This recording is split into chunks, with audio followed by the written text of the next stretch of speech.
Welcome. Thank you for joining us today. I'm going to pause as we welcome everyone into the webinar today.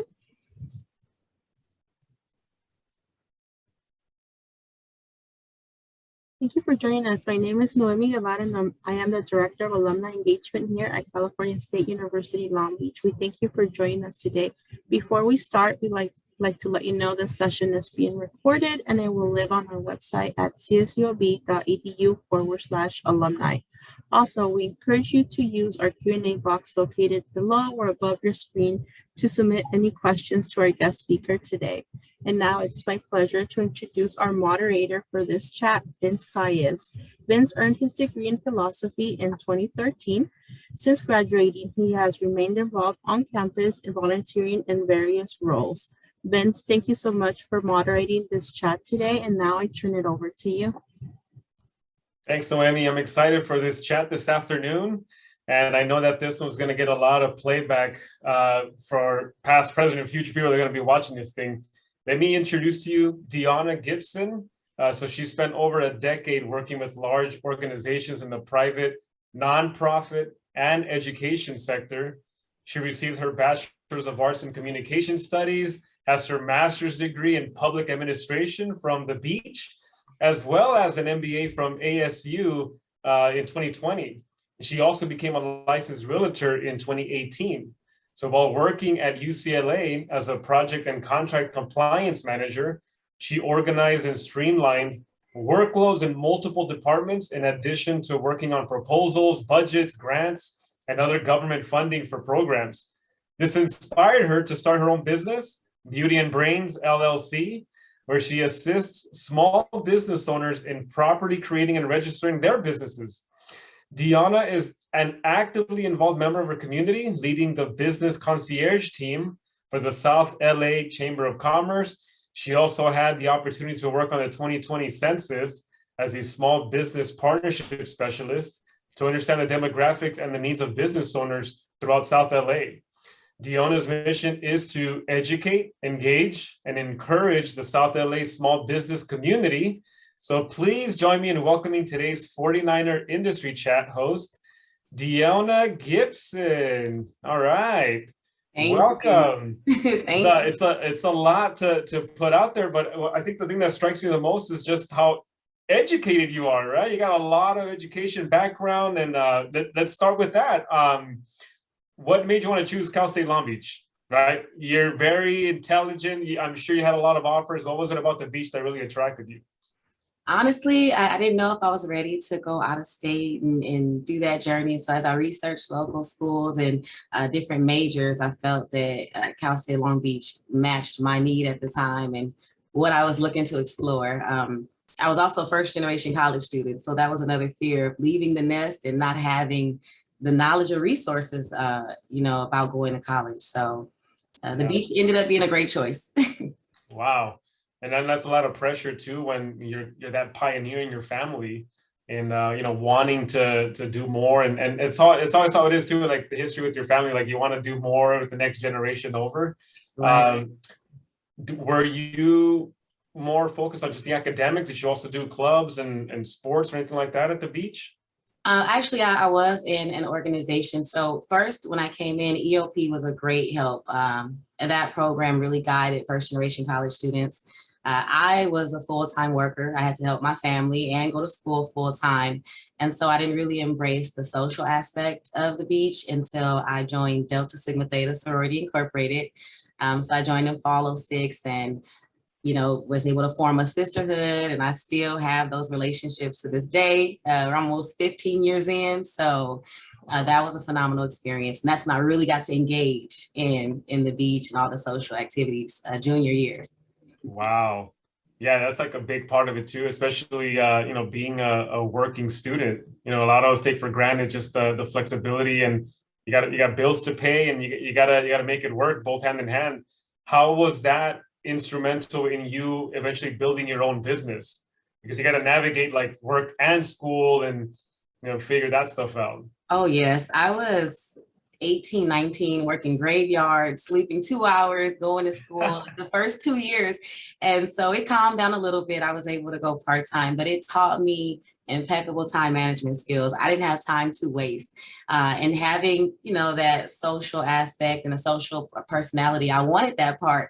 So here it's, how do I work full-time, go to school full-time, get good grades, and meet friends and join organizations. So I didn't have a moment to spare. And in my business now, I don't have a moment to spare. Now I'm a mommypreneur. So it's working out, it's kid activities, and it's the business to run. So I learned those skills early on. Yeah, I mean, there's so much sacrifice that you have to make, especially the younger that you learn that, the better off you're going to be in the future when you have to take that into account. Like if I want something, I gotta give some things up to at the same time. So you have to reward yourself as well, though, right? I have vacations, I have little umbrellas or bikinis on the calendar, and I say, okay, in 3 months, I get to reward myself. So that's what also makes it all worth it. So then once you graduated with the bachelor's, then at that point, what happened? You were still working, or what made you want to say, you know what, let me go back to school and get higher education? So it took a minute to go back to school. When I first graduated, I always joke with one of my sorority sisters, we rushed to graduate, right? We rushed to get out there and get a job. We just rushed everything. And we ended up rushing right into the recession. So there was not a job waiting on me. And I didn't really know what I wanted to do. And I felt like I had to have something, right? This sounded good to everyone else. And in hindsight, it's okay not to know. I was lucky enough to get with a nonprofit, Young Black Scholars for college-bound youth. And I worked with them for a couple months. And then I ended up going to Dallas for 2 years and stayed in the nonprofit and education scene. And for about 10 years, that was the industry I stayed with: public universities, nonprofits, all dealing with education. Wow. So, I mean, you hear nonprofit and I automatically think fundraising. Like, you got to go out there and, like I said, obviously it's nonprofit, right? So how do you bring in the dollars? So is that part of the skill that you had to learn, or were you already kind of good at that in like reaching out and trying to get funds for these programs? Well, in a nonprofit, normally you may have one job title, but you're going to do everything. So I helped write the grants. I helped with the administrative work. I helped with doing the fundraising. And so I did learn some of that, but the focus was really compliance in nonprofit. And that's why a lot of people call me for that now with their business. Everything with nonprofits, right? If you don't follow the rules, you will not get a future grant, or you may lose the grant you already have. So everything was about compliance. And I saw that I liked that. I know I could stay on track with certain rules and regulations. And so I use that in my business now to help others. And these were, it wasn't like a internship or anything, right? Like you actually had a position within these nonprofits? Yes. So like YBS was a college-bound nonprofit. College readiness. We went on tours to college campuses. And then when I went to Dallas, I worked for, interestingly, a chiropractic college.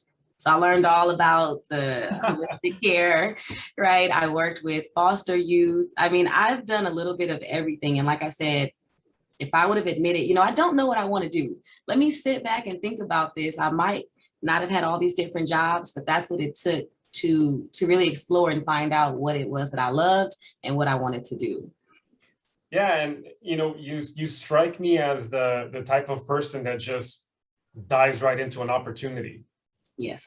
Like, kind of the shoot first, ask questions later type. You just go in there and let's just see what happens and figure it out along the way. How big is that for students, right? And just saying, you know what, let me dive into this without knowing everything. Right. Like the YOLO mentality, right? You only live once, but not necessarily that. More so, jumping into things and then realizing, if I don't like this and I want to leave or exit, that's okay. If this doesn't work for me or fulfill my passion, that's okay. I don't owe anyone anything, right? I owe to myself to do what I love. And so for me, it was navigating through that. And once I had kids, what I loved or what I valued in jobs changed. I wanted to work remotely. I wanted to work more autonomously. I wanted to do my own thing. And you can't really do that with someone else signing your paycheck. So that's what made me further explore becoming an entrepreneur. I wanted to do my own thing when and how I wanted to do it. So Yeah. Yeah, I got the same thing too. I always had that problem of like, don't tell me what to do. yeah, yes. I want to do my own thing, you know?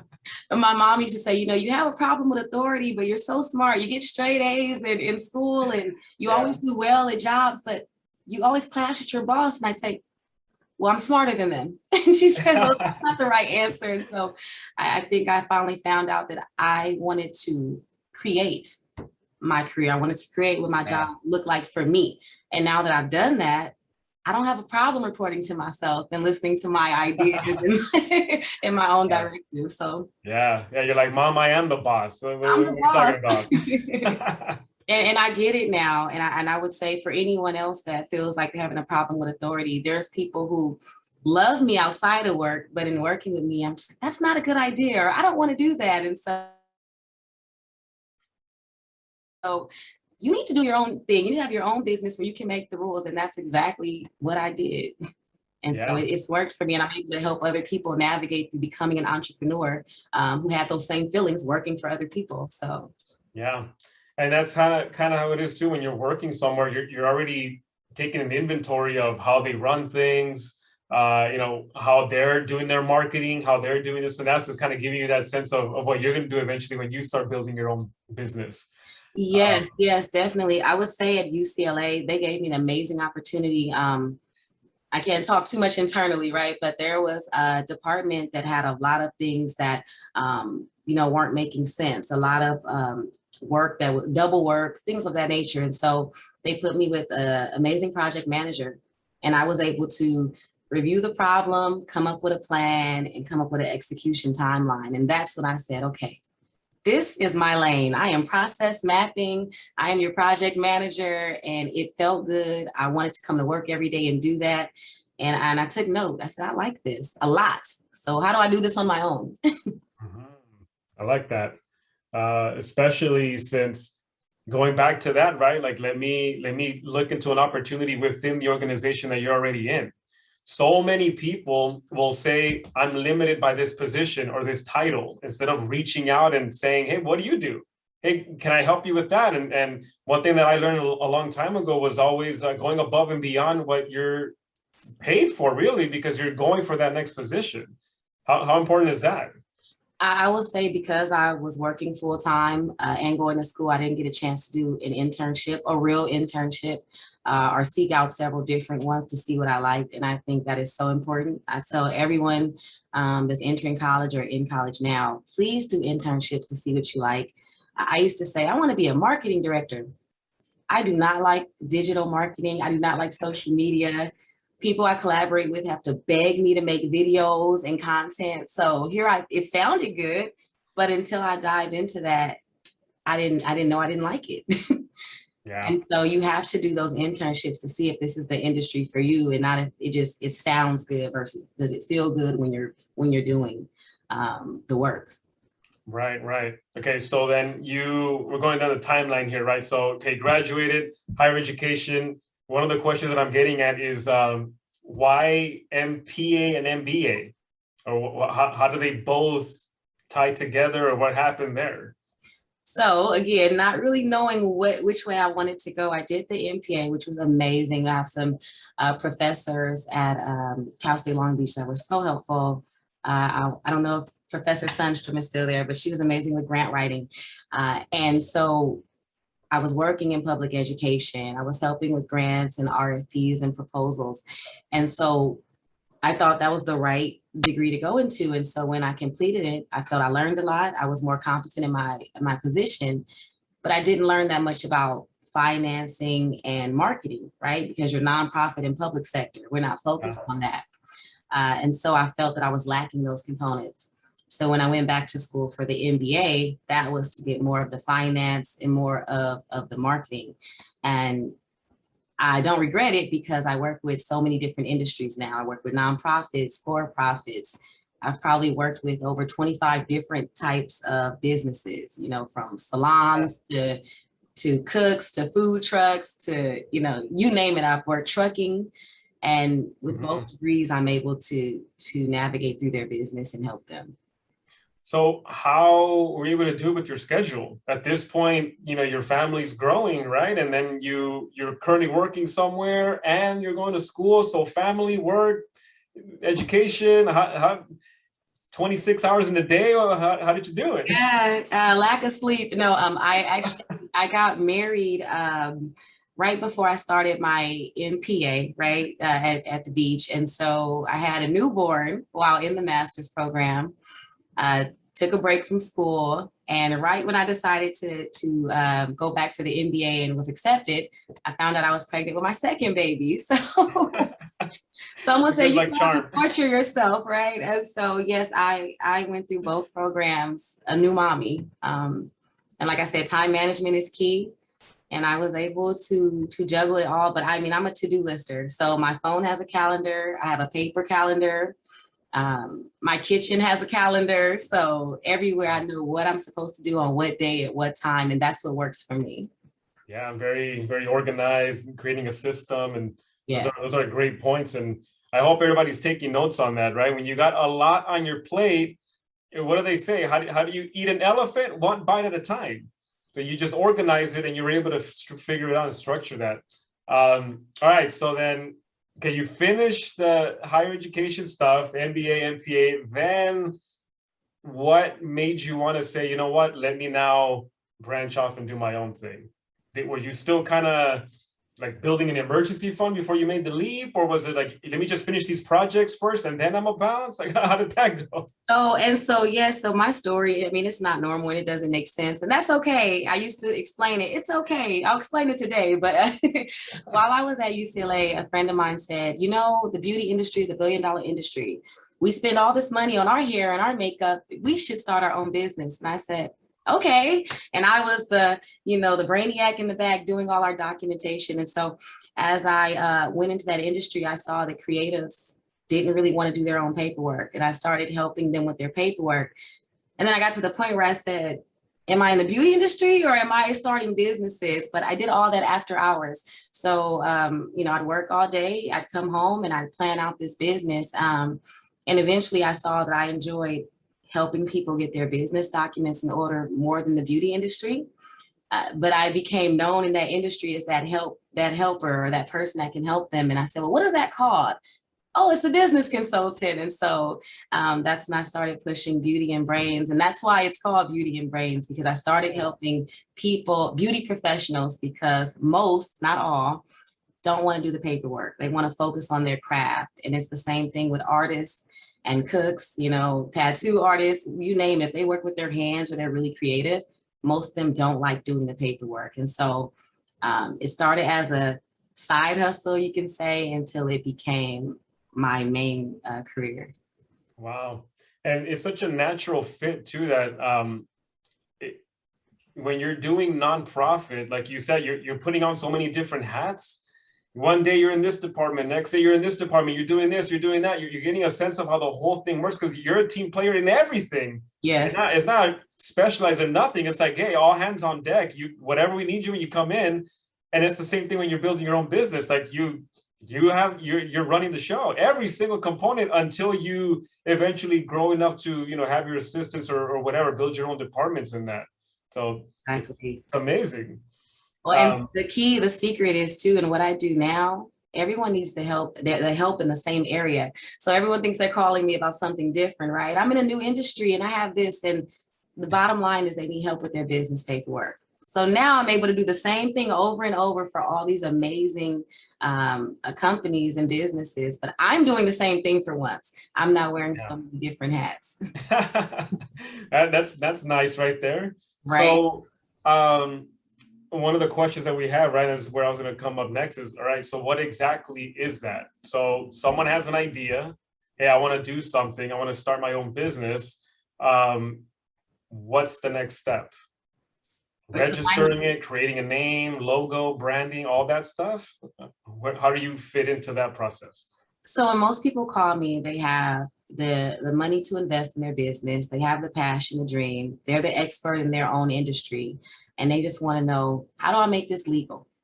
If I want to open a business bank account, if I want to have a storefront and get a lease to be taken seriously, how do I navigate that, right? social media is, you have to have one to have a successful business, but it's not required legally. So normally they have all that done. It's the legal stuff that they don't know how to do. And you don't always need a lawyer or an accountant to do those things. They're helpful, but if you can't afford it or you don't know how to navigate it, sometimes you need someone like me to just say, look, let's do all these things. And then maybe a lawyer comes in here or an accountant comes in here. But first, let's get all your documents in order. And so that's how I help most people.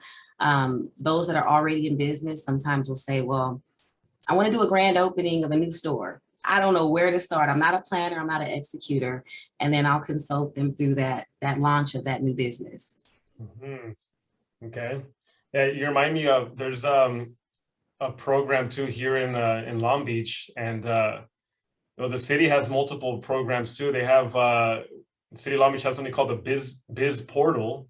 Mm-hmm. and it guides you kind of step by step on what you need with the licenses and registration, things like that. And then there's another nonprofit that she also helps out people too, kind of similar to what you're mentioning too. So that's pretty cool. I mean, and then you're not tied down to just California, are you? Or you could do coast to coast? Yeah, I work nationwide. I work closely with Texas businesses, South Carolina, Atlanta, Georgia. So I work all over from home. I do travel at times. I have some clients in Nevada. So it does require travel for business launches. But that's the great thing about my business. I can work in between kid activities, my own personal errands, because like I said, it's a lot of the business documents. And what I've learned is, yes, you can go online and look step by step, but a lot of my creatives don't even want to do that. They're like, I'm working with my hands all day, or I'm on my feet all day, or I'm working with people all day. I don't want to read and figure out how to do the business document side. And so they look at me as like, set it and forget it. If I pay you and tell you what to do, I know it's going to get done. And so that's the bulk of my clientele. Wow. Yeah, so that's amazing. And okay, so you're able to work from home. All right. So how long have you had your business? Like when did you first start? So that's the thing. I started this business in 2019, January 2019. Okay. And of anything I've ever done, this business just took off. It was like a slingshot. I was nervous, but I found that when you go into something you're passionate about or something that you love, you're going to come across more confident. I gave impeccable customer service to all clients. Every single client has referred me to someone else. And so this business took off really fast. And so in 3 years, I've been able to probably double in size each year as far as the amount of clients I serve. Wow. Is it a family business? Your husband's in it as well? No, it is just me. I've learned that I don't like having a superior. I don't like having a partner. This is my vision, my plan, this is all of me. And it's nothing wrong with that. But if you feel that way, you probably need to be an entrepreneur. Oh, man. How was 2020 for you then? Because all right, so yeah, 2020 with the pandemic, right? So you got the businesses that are shutting down. Were you helping them with like the EIDL loans and all that other stuff? Or were you helping them navigate a transition and like an exit strategy from the businesses, or both? You know what? 2020 was my busiest year. And it was just amazing to see what happened. I mean, there were a lot of unfortunate things, but on my end, people who were laid off, instead of getting bogged down or depressed, they said, now is the time to start my business. I've been dreaming of this thing. It's been like just something in my brain, but now I want to put it into fruition. So they would call me and start up. Businesses that were already in existence, they said, well, what is this document they need for this loan, or what do they need for this grant? And so they were able to call me, and if I opened their business for them, I had some of that stuff filed. So for them, it just took the pain out of applying for these grants and loans. And again, a lot of people thank me for just making this scary time easier for them, during the pandemic, and just especially the beauty industry, right? The unknown. I was able to help a lot of them navigate and get the resources that they needed. Yeah, it was an insane time because essentially what was happening, when somebody wants to start their own business, there's that fear of, I don't know how it's going to work, whether I'm going to make it or what. But with what happened last year in 2020, the government was funding your business ventures. Like Yeah. literally the government was giving out money to say, start a business, even when things were going downhill. And then that's the perfect opportunity when you have to strike while the iron's hot. So I can imagine how much, business you were getting left and right. It's crazy. Oh, it It's was all right crazy. now. Luckily, I couldn't vacation, right? So I had nothing to do but work, homeschool. But even now, if you start a new business, they're not charging taxes. I don't want to get too technical with the industry, but Yeah. people are tax exempt for the first year. That's how bad the government wants you to start your business. So I am getting a lot of calls just about people taking that leap of faith and being fearless about something that's been a thought for so long. The pandemic really got people to be more brave and to just jump right into things. So Exactly. Yeah, I agree with you 100%. It led people to live that lifestyle of being at home, getting paid, and let's say they got laid off, then the government was still subsidizing their lifestyle, being with the kids, it's just, and then once everything started opening up again, then why would I go back to that? Right. So then that's when you position yourself in that, like, you want to keep this thing? Let's put something together. people are being more selective about what the work environment they're going to and the work that they will do now. So it's interesting, as it's playing out. And I'm just happy I started this before the pandemic, because that would have been scary. I commend those people that started during the pandemic, because that was, really unknown. I mean, we're still kind of in it, but 2020 was a scary time. So one of the questions that we got here, they're asking about your fees. Is it a flat rate? Is it like a retainer type? Is it project based? All three. So if someone wants to do something, simple and to the point, I want to open an LLC, I want to open a DBA, those have set fees. If they say, I just want to talk to you to figure out what I need to do, it's the first meeting is free. After that, there's an hourly fee. And then for projects, yes, it depends on how complicated the project is or how involved I have to be. So if I'm doing a business launch in another state and I'm going out there every 2 weeks, every 3 weeks, that's going to cost more than just consulting over the phone. Right. So one of them that was attached to that question was, I'm sure you've gotten this. I know I've felt this way too at times, the imposter syndrome, right? Where you're now helping these other entrepreneurs start their businesses, and then you kind of get that feeling of like, do I know what I'm doing? Like, should I be doing this stuff? Like, am I worthy? Am I capable? Mm-hmm. Have you felt that way? And then what do you do to overcome that? Yes, but not as much as I did in the past. And like I said, being in a position that I love, that I'm passionate about, one, I'm more confident. Two, I'm interested in this industry, right? So I'm studying and researching all things business and startups in my free time, because this is what I love to do. And so I think it helps me to remain an expert in the field. If I wasn't passionate, when I used to get off work, I didn't study my position or my industry, after hours. And so now I'm constantly learning and networking and joining organizations that are filling me with information to then go back and distribute to my clients. I've had a lot of fears while working with people, like, can I do this? And like I said, so far, I've been able to accomplish each task that I was paid for. So yeah, nice. And what type of what's the client demographic? Are they more kind of like brick and mortar, like I want to open up a restaurant or this retail spot, or is it more like I want to open up an online business? Is it kind of half and half, or is it more? What do you see when you look at your clients? It's so all over the place. I've opened property investment groups. I've opened LLCs. I've opened a nail salon in the middle of COVID. I helped launch a beauty supply store in Nevada, a trucking and logistics company, an online clothing store, an online jewelry store. I've done it all. So like I said, once they refer me and I learn a little bit about the industry, I've learned that most business documents, they all need the same thing. Yeah. Maybe like it might depend a little bit different on the state, possibly. Even Like, then, is it all kind you of know, standardized still? most of the time you're going to need some type of legal formation. You're going to need a tax ID number. They'll need some type of tax certificate or city business license. I always tell people at each level, you have to somehow report to the government. So at the city level, there's some type of license or certificate, and in the state and the federal government needs to know you're in business. And so it's essentially the same structure, maybe just some different rules or laws here and there, but that's what I study before I agree to assist them. Mm-hmm. Okay, all right.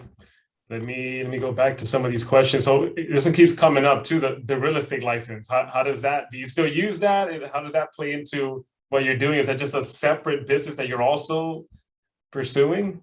No, so that comes back to, passion and what you do. I got the real estate license. I started in real estate and I realized, you know what? I'm happy for people who find and buy a home, but I don't like showing homes. It does not interest me. I like buying homes, but I don't like showing homes and doing that part of the paperwork. And so, you spend all this time and money to become a licensed realtor, and I'm unafraid to say, you know what? I don't like this. I'm not passionate about this. I'm going to exit and let someone that is going to give that customer that full experience. I'm going to let them do the job. And so I do have friends that are realtors and, in all these different industries, and I will refer you out if it's something I'm not passionate about or something I don't feel that I can do. I will refer you out because I only do what I really love at this point. That's perfect. I love that you said it that way, because that sentiment, that feeling is what a lot of people feel but in their jobs. Mm-hmm. And they're like, this ain't for me. I don't know what else. And then how do they exit? What would you recommend, or what are things that your clients have told you that got them to eventually leave their jobs? What do they say when they're like, you know what, this happened, and I'm like, that now I'm gonna go and start my own business? So there's a lot of people on here because I'm seeing the chat here. They're dipping their toe. They want to kind of start something, but they have that fear still. Yeah. How would you guide them in that process? Well, for me, it's the same as having kids, right? It's never a right time. It's never going to feel like the right time. So all I would say is plan it, know that it's going to, cost money. It may not cost a lot of money, but there's going to be some sort of investment in starting your business correctly. So if you can save the money, if you can be disciplined, but write that plan out and look at what execution looks like. Is that realistic while you're working this full-time job? And for those who kind of moonlight in their small business, you write down a number. When I get this many clients, or I'm making this much monthly, I won't be scared to leap. It may be a pay cut from your job, but at what point are you going to leap? And so I had that number and I had that deadline. And when I reached it, I said, this doesn't feel like it looked on paper. This isn't enough. And I said, no, you made this goal. Now let's do this. Let's jump. And once I did it, you find a way once you take the leap, but it has to be a plan. I don't think you can just jump out there and see what happens when you're running your own business. Right. Yeah, I know the same thing for me. Actually, it was completely opposite of what I thought was going to happen. Mm-hmm. It was like, well, I'm already in it, so you might as well just keep going, right? Exactly. And I said, would I rather, be here or working for someone doing something that I don't like to do? I'd rather be right here where I am. And, my paycheck looks different every month, right? Depends on how many clients I get, how many projects. That's so scary, having a young family, but it's rewarding and it's worth it. Being an entrepreneur is not for the weary. Yeah. You have to stay focused and motivated. And there are days where I'm like, what am I doing? Yeah. And then you remember why. You get that thank you card, or you see your client online and they just reached a milestone in their business. And you're like, okay, this is why I'm doing this. And you keep going. So you just reminded me of something important, especially like with my journey. So my dad had his own business. Mm-hmm. And when I told my parents, like, hey, I want to do my own thing, there was a lot of pushback. Especially from my mom, because she saw how, like you said, right? I mean, there's moments where it's tough, Mm-hmm. where you have to have tough skin to keep pushing through. Did you get any pushback when you mentioned that you were going to start your own business, especially maybe from husband or other family? Do other family members of yours have businesses as well, or are you the first one as well? Again, in the first with the college. I was gonna say that, you know what, I call myself a first generation entrepreneur, and I normally work with people who are first generation entrepreneurs, and that's a term I made up. But you have people who don't have the knowledge, who don't have the resources. People don't understand, and they don't mean to be negative, but they may come off as negative. Like, why are you doing that? You had this great job at UCLA, or my mom had a great job at working with the sheriff for 30 years. You could easily get a job here with the county, and I'm like, I don't want to do that. You have to, stay diligent in what you want to do. But it is harder when people around you aren't doing what you're doing. So you create your own small business family. So I have people who have their own business, who understand, and we hold each other accountable. We collaborate. We join similar organizations, and we just have that. I have that with people locally and in different states, and it really just keeps me. It keeps me focused and it keeps me encouraged, because there are times where people are like, I don't understand. You can get a job anywhere. You could have just stayed with the census. They have permanent. And I'm like, I didn't want to do that. Yeah. Yeah. So there's that big thing with safety and security, but that doesn't give you freedom either.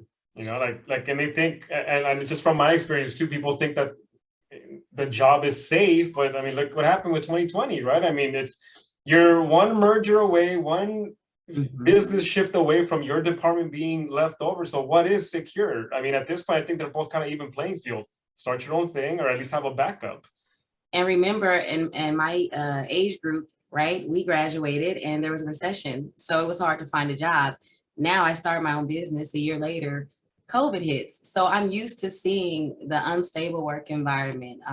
I'm lucky enough where I didn't get laid off throughout my career, but I think people, once they do, they understand more of why an entrepreneur does what they do and why we're so fearless, because, I don't want to find out by surprise that I don't have a job. I know everything that's going on in my business, good or bad, before someone else has to tell me about it. Yeah.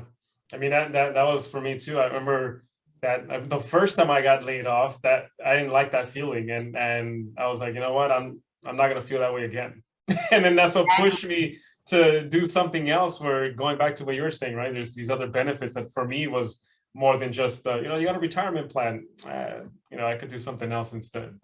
And that's where having, like I said, the accountants and the consultants come in. You have to be wise as an entrepreneur. You have to, have your own benefits and your own retirement plans. So you can't really rely on this company to take care of you. You really have to, be the boss. I made a post really quick yesterday, and I said, Forrest Gump was right. Life is like a box of chocolates. I said, I'm just hoping I don't bite into the coconut one, because I hate coconut. And I always bite into the coconut one. So what can go wrong will, and you just have to persevere and keep going if it's in you. And this is not for everyone. It's not for everyone. And so that's why you have to figure out what you're passionate about, what your purpose is. And you might be able to fulfill it working for someone else, but you have to do some self-work to figure all that out. And I did. And I wasn't scared to jump around until I found that sweet spot of where I wanted to be. It's perfect. I'm enjoying this conversation with you so much, because it's so many people, like, we wish that they could see what this side of the field looks like, and we look at them on the other side, and it's like, just come over here, just try it, just work it out. We're almost near the end. I can't believe this thing's almost done. We have to bring you in for a part 2 in the future. Wow, I know it's been 40 minutes. Wow. So here, I'm going to fire off some questions that we still have up here, and to see how it goes, and depending on the time. So all right, so question over here says, what do you mean? Interesting compliance. Okay, so the compliance part of a nonprofit, what does that mean? For example, I have a client now who received a grant. We had to write out a budget, an itemized list. We need to follow that budget to a T. So janitorial services, cleaning supplies, books for the kids in the program, we have to follow that, and we have to stay in compliance. We can't say, oh, we're just going to spend money on food and have a holiday party. We have to spend it the way that we itemized it in the grant. And that's staying in compliance with the budget portion of the grant, to make sure that we can continue to build that relationship with that donor. All right. Next one is, how did you build your reputation? And how did you get others to refer them to you? So again, I don't like social media, right? I need to, and I am branching into that more in 2022. But for me, it was customer centricity, a term I learned in my MBA program. Customer service, customer experience. I don't have to ask for referrals. I don't have to give gifts for referrals. If I do my job correctly and make someone feel good about working with me, they're going to talk about it and they're going to tell others that are looking to start a business to use me. And that's what has happened in the last 3 years. Mm-hmm. It's like I wonder, like a movie or something, right? Like here's this business card, and you just eventually you get it back, and it's all torn out because everybody keeps lending it over to somebody else. Like, here, just talk to this person. I know someone. Exactly. Okay, so this one, how do you overcome the fear of failure? What are things that you do for that? Well, I fail all the time. I think everyone fails all the time. The difference is if you just keep going at it, you will eventually succeed, right? You're going to learn something new every time you fail. So I feel that I failed. I haven't hit certain numbers, goals, or marks. I just keep going, again, because I love what I do. If I didn't like this, I'd fail and I'd walk away. So there's no way to avoid failure. I think you just keep going until you finally succeed at whatever it is that you're working on. Okay, good. Okay, this one, do you really need MPA, MBA to do what you do? You know what's funny? I didn't want to mention that. No, I think it helped as far as my knowledge base. But when it comes to my clients, no, they just wanted to know that I was authentic, I was genuine. I really wanted to help them. They wanted a fair price and they wanted to feel good about the transaction. They don't want to have buyer's remorse or feel like they had to track me down about the status of their business, the documents or filing. So that's been my experience. So it helps with credibility. So, somebody sees it and they're like, oh, okay. So I would think, why not? And with the digital age, I won't lie, people buy into cloud over quality. I always say that there's so many people popping up as business consultants with no background, with their business is selling you the idea that they can help your business. And so that's been hard to overcome. It's like, I have all these degrees, I have all this experience and knowledge, but someone else may have 100,000 followers. So I do utilize my degrees, but I don't necessarily think I needed them for the clientele. Yeah, that's a good point too. Just results. I mean, results matter at the end of the day, not all these other things. And like you said, right, you have to do that research and figure out who can be the best fit for you to help you with those goals. Exactly. This other one, and I apologize for not getting into this thing either, because we're just going off on. So this one is, what is the business concierge team? Oh my goodness. So South LA Chamber of Commerce does a wonderful job of helping businesses that don't know any other small businesses, right? And so they're in the Watts, Long Beach, Compton, San Pedro, Carson area. And when they come through the chamber and join, this team of accountants, lawyers, consultants like myself, we just introduce them to running their own business and provide whatever resource that they need to get off the ground and get started. And that's something that just the chamber provides for all new members that's recently started a small business. Mm-hmm. How did you get involved with your city and community? I think that's part of the nonprofits, right? Just getting out there and networking, finding other people with small businesses, seeing what their plights, what their gripes were, what their questions were. We all struggle with some of the same things. So having that network, I would find out about other organizations that could better help and grow my business. And so just getting out there, socializing with people, like-minded people. Yeah, that's a good point too. Do you go out there and with the intention of wanting to meet new people and stuff like that? Or are you just kind of going about your day and you just meet people and then you reach out and extend information? Like, are you more focused on getting clients, or are you, like, how does that work when you're trying to grow the business at least? Honestly, I'm always trying to meet people in different industries and explore different things. And so the clients normally come organically. Joining the chamber, I didn't know that clients would come out of that. Great experiences, a lot of information and knowledge came of that.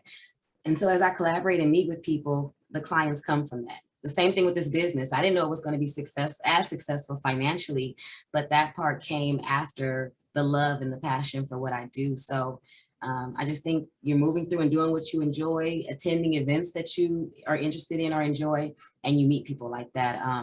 One quickly was the mayor throws an annual event, or pre-COVID, annual event for small businesses. It interested me. And, you know, after going, I met a lot of people I still keep in contact and connect with. Mhm. And then as we wrap up, right? So this last one is how, or what are your plans on 2022 and the future? How are you going to scale the business? Or are you kind of at a certain place where you're like, this is what this is more than I can handle? Yeah, I'm at a point of needing help. I've been going through a lot of virtual assistants lately. The plan is to be more relevant on social media, to make those posts and create that content that I hate so much, and to automate the process of booking me or hiring me to help with your business. So I am scaling all of 2022. All right. Any last thoughts as we wrap up? Final words you want to share with the audience? Well, I guess maybe what I've been saying throughout and just weaving through is, if you're passionate about something, if you love it, I know it sounds corny and people say it all the time, but I'm living it. If you're passionate and you love what you do, the money will come. You don't have to chase the money. I chased the money my entire career. I'll work overtime. I'll take on that project. And, you know, it never really did what I needed the money to do. And so now that I focus on what I love, the checks come. Yeah. Simply put. It's amazing. How can people find you? So working on the social media stuff, is there an email or how? Yes, so all of my handles are the same. On Instagram, it's Beauty and Brains LLC. So with an S. My website, I couldn't get that S. So it's beautyandbrainllc.com. I am revamping it, work with me, but it is up and running. My email is info@beautyandbrainllc.com. So no S, the only S is on my Instagram. All right, awesome. Deionna, thank you so much just for taking the time. And, you know, I know you're very busy too. And just it makes me feel good too that we have such talented people coming out of the CSULB system and just being able to share your story. I know you've inspired so many people today, and more to come. So with that, I'll send it back to Noemi for a wrap up. Noemi? Thank you, Vince. Thank you, Deionna, for your encouraging words and just sharing your story with our students and our alum. And really, your passion for what you do does come through. And we're very proud to have you be part of the alumni family. And thank you for making yourself available to them if they want to reach out as well. Thank you, everyone, for joining us today. Please follow us on social media and visit our website to learn about future chats like this.